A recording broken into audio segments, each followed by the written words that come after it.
Right now, choosing to sell your home without a realtor, that could be the most financially savvy decision that you make. In today's competitive real estate market, homeowners are increasingly opting for we call the FSBO, the FSBO, or for sale by owner, to save on commission fees and have more control over the selling process. But without expert guidance, are you prepared to handle the pricing and marketing and negotiations on your own? One wrong move could cost you thousands. So stay tuned to discover the crucial steps to successfully selling your home on your own, as well as the hidden pitfalls to avoid and ensure you get the best price possible in the shortest amount of time. So if you're going the FSBO or for sale by owner route, you should know that most homeowners who sell on their own, they don't get as much per square foot as those who sell with real estate agents. In fact, homes sold by agents can sell for up to 26% more. Now, I think that's more due to the exposure that the home gets on the multiple listing and what that can do for you. So I'm selling my short home right now on my own, but I'm using the MLS, the multiple listing, and I had over 90 people in my house last weekend. And I have a couple offers coming in tomorrow. So I would not have had that if I didn't use the MLS.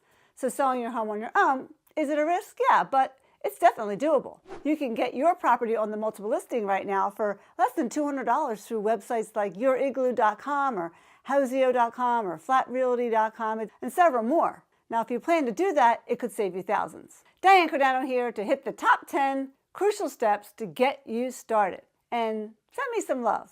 Subscribe right now to stay on top of my latest home selling tips. I've got lots of them. First up, curb appeal. Your home's exterior needs to make a great first impression. So, did you know that homes with strong curb appeal can sell for 7% more? Simple tasks like cleaning up the yard or moving cars out of the driveway or pressure washing, it's a big one, repainting, mulching, trimming, putting new outside lights on. All this can make a huge difference. Pressure washing, for example, the driveway in the house can remove years of dirt and grime and giving your home a fresh look. And repainting any peeling or faded areas or adding fresh mulch to your garden beds, it can make your home look well maintained and inviting. And trimming hedges and mowing the lawn regularly also creates a neat and tidy appearance. So if you're thinking about selling your home, let's get those outside done. Let's get some outside pictures of your home so you can present those first on the multiple listing. That's what I tell people to do in my book. And if you want a copy of my book, just put on the link below and click there or put a comment and I'll send you out a copy. Next, we're going to talk about staging, because when buyers step inside, they should feel welcome. And if your home is full of personal items, consider hiring a professional organizer. And if your home is empty, professional stagers can make a big difference, because staged homes, guys, they sell for 88% faster and for 20% more than non-staged homes. So a professional organizer can help you declutter and arrange your belongings in a way that highlights the home's best features. Professional stagers bring in furniture and decor to create an inviting atmosphere, showing potential buyers how each room can be used. Even small touches like fresh flowers or a bowl of fruit, that can add warmth and an appeal to the buyers looking at your home. Next, I want to talk about professional photography. I talk a lot about that in my book. This is a vital. Even the best smartphone cameras can't compete with a professional photographer. Look at some of these photos.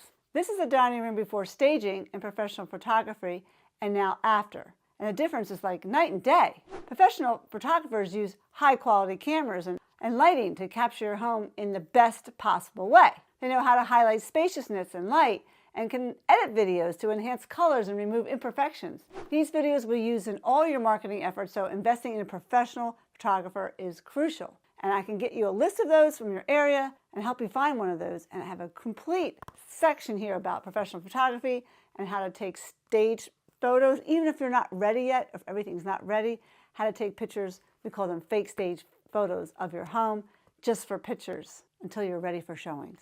It's a good one, you should check it out. Next, I'm going to talk about marketing. A nice chapter I have in my book about marketing. Real estate agents excel at this, but you can too.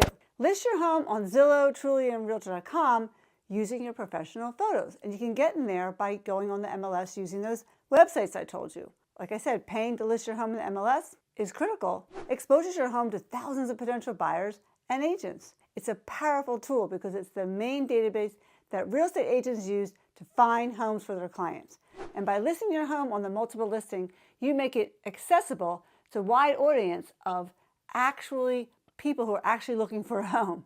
And you can also use social media platforms to promote your listing. You can share your professional photos and details about your home on Facebook and Instagram and even TikTok today. Everybody's doing TikTok videos. And you can reach way more people. There are so many more marketing strategies like social media, video tours, drone shots. I have a 67-step marketing plan, believe it or not, which is too detailed for this video, but I can send it to you if you're interested.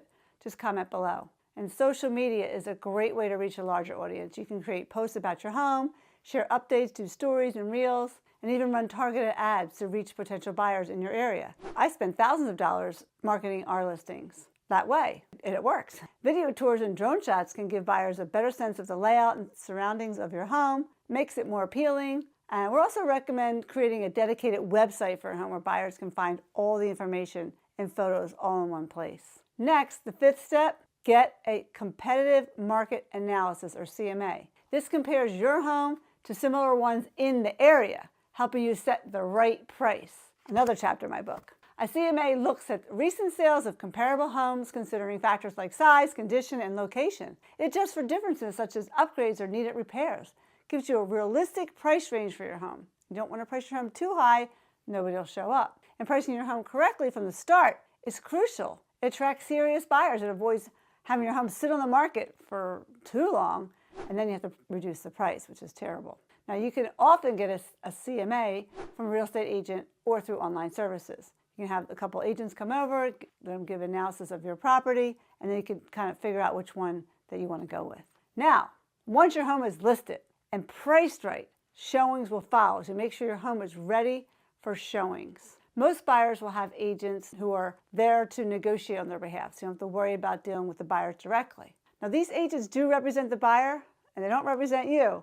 So scheduling and conducting showings can be time-consuming, but it's a necessary part of the process. I just tell you to let all showings come in, and then you can say no later on. That's what I tell you people to do. Don't restrict showing times. Very important. Don't say, well, 24-hour notice and all this stuff.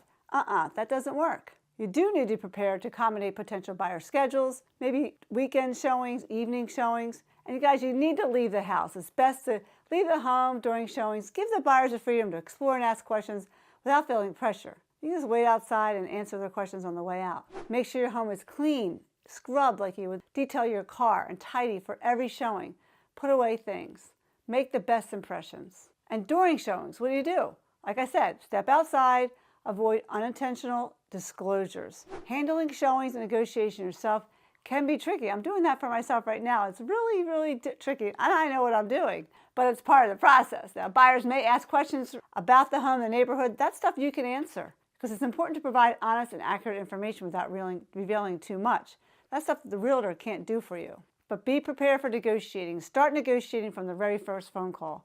Buyers will often come in with offers lower than asking, and it's up to you to negotiate the best deal. Maybe you could just hire a negotiator, because if you understand the local market and having a clear idea of your bottom line, that'll help you navigate this step effectively. Next, step 8. Wow, what's next? You got to sign the contract. So before you do that, ensure you understand every detail before signing and all the timeline. The buyer's agent will prepare it. You can have an attorney look over it, but make sure you're comfortable with all the terms. And the contract will outline all the terms of the sale: the purchase price, contingencies, the closing date. Review each section carefully and don't hesitate to ask for clarification on anything that you don't understand. You may, like I said, want to consult a real estate attorney to ensure that you're protected. Now, once all parties have executed the contract, it's signed, it becomes legally binding. So make sure you're confident in your decision. Step 9 involves the inspections and appraisal period. Now, we haven't had a lot of inspections in this seller's market we're in, but in a buyer's market, they typically have about 10 days to inspect the home. And what I do for all my listings, and I suggest you do it too, is get your home pre-inspected before you list it. That's one of the chapters, one of my first chapters in my book. It's so important, and why it's important is in here. Because then you could show the buyer, here's all I have. Don't come asking me to reduce the price once you find what's wrong with my house. Okay? Very important. Now, if the buyer does inspect the property again after you've done it, it could reveal other issues. And then the appraisal will determine the home's value for the buyer's lender. So the inspection period, what that allows the buyer to do is bring in their own professional, check for any problems, structural issues, plumbing problems, and electrical faults. But if you've done that already, then you have something to go by. But you need to still be prepared for potential renegotiations. They always do it, especially if other significant issues are found. If you don't do a pre-home inspection, you're going to find there's going to be a lot of that. Now, the appraisal, really important, ensures that the lender is not over-lending on the property. So if it comes in low, you got to be ready. It's going to impact the sale price, and they're going to come after you. They're going to negotiate the price down. So it's essential to price your home accurately from the start to avoid any complications and make sure you don't overprice the home, and then you find yourself putting it back on the market. That's the worst thing. Now, what can the inspection do? Why do a pre-home inspection? Well, what that does, it uncovers anything from your roof to plumbing issues. So be prepared for this step. If you don't do a pre-home inspection, read my book here. Be prepared for this step. Inspections are thorough and can take a few hours. It might reveal issues that you're unaware of, which can be surprising and sometimes costly to fix. So it's important to remain calm and consider the best course of action if you didn't do a pre-home inspection, whether it's negotiating repairs or offering a credit for the repairs to the buyer or adjusting the sale price. Be proactive about repairs before listing can help avoid surprises and make the inspection process smoother. And that's why I say do it ahead of time. Now, do most buyers 50% of the time they'll do their own inspection, but at least you said, hey, I've done my inspection. I have these 10 things wrong. I'm going to fix 1 and 2, but I'm not doing number 7, and here's the price of my home. And now they can't renegotiate these things. Okay? See how important that can be?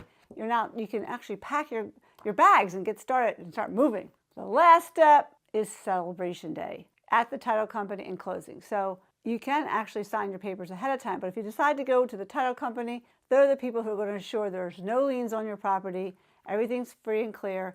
Closing involves signing documents, handing over keys.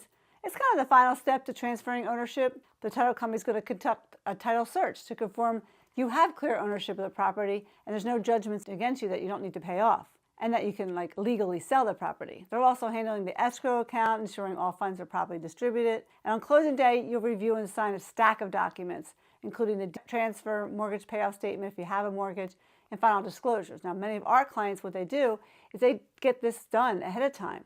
We do it at the title company and don't have to go to settlement and sit there for hours watching the buyer sign paperwork. Best thing you can do is get that deed package and paperwork signed before you go to settlement. Don't do it on celebration day. Don't be around for it. Now, once everything is signed and verified, you've given the buyer their keys and you get your money wired into your account, the best way to do it. So that's a quick overview of selling your home on your own. If you need more details, check out our follow-up videos. Remember, only 8% for sale by owners sellers succeed, so get well prepared. Get my book, How to Fight Those Home Selling Sharks.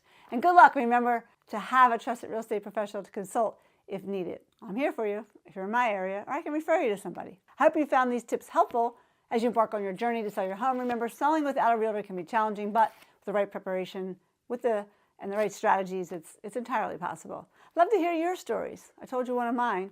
Have you sold your home on your own before? Are you planning to? Share your experience and questions in the comments below. Your insights will help others in our community, and I'm here to offer advice and support. Now, if you enjoyed this video and you want more tips on buying, selling, or managing property, make sure to hit that subscribe button and you'll never miss an update. You'll have a ton of valuable content coming your way. I don't want you to miss out. Thanks for watching and best of luck with your sale. And don't forget, subscribe and join our community for more real estate tips and tricks.